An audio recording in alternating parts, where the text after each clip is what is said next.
Louis Boutard était un chercheur totalement atypique de la fin du 19e siècle, début du 20e. Il est mort dans les années 60. Il a procédé à un décryptage à sa manière des langues anciennes, grec, latin et surtout hiéroglyphes égyptiens, qu'il estimait comme étant du grec écrit autrement. Donc c'est sur une autre approche que celle de Champollion. Et ça l'a conduit à construire des machines selon des dessins techniques qu'il a retrouvés à partir de ces hiéroglyphes et des poèmes latins et grecs d'Hésiode, des Sept contre Thèbes, de tragédies d'Échine. Qu'il a donc décrypté ou décodé au sein des hiéroglyphes. Qu'il a décodé en partie au sein des hiéroglyphes, ou même de la littérature classique ou archaïque grecque et latine, en mettant en perspective ce qu'on considérait comme des héros ou des scènes de guerre, alors qu'en fait c'était des rapports entre des énergies dans des machines précises.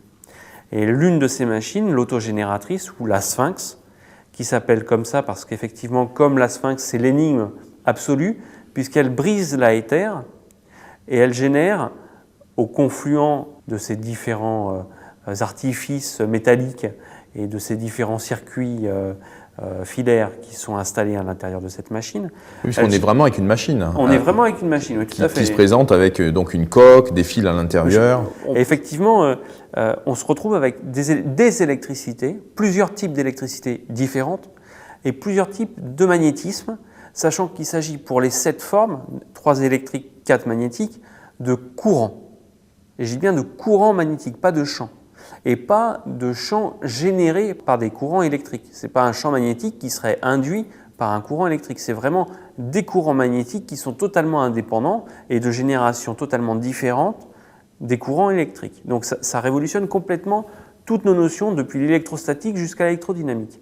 Or, il se trouve que le point central de cette machine, c'est ça, le système pileux. Le système pileux est la peau. C'est le camion, par essence, le camion au sens de Louis Boutard. C'était le nom antique de la notion de véhicule, de la notion d'interface. Voilà, de cette interface qui permettait, de cette épingle ou ce clou qui permettait d'attirer la éther. Et effectivement, finalement, quand on regarde comment est structurée cette machine, l'autogénératrice, c'est un modèle réduit du corps humain. Donc tout ce que l'autogénératrice peut faire, le corps humain peut le faire lui aussi.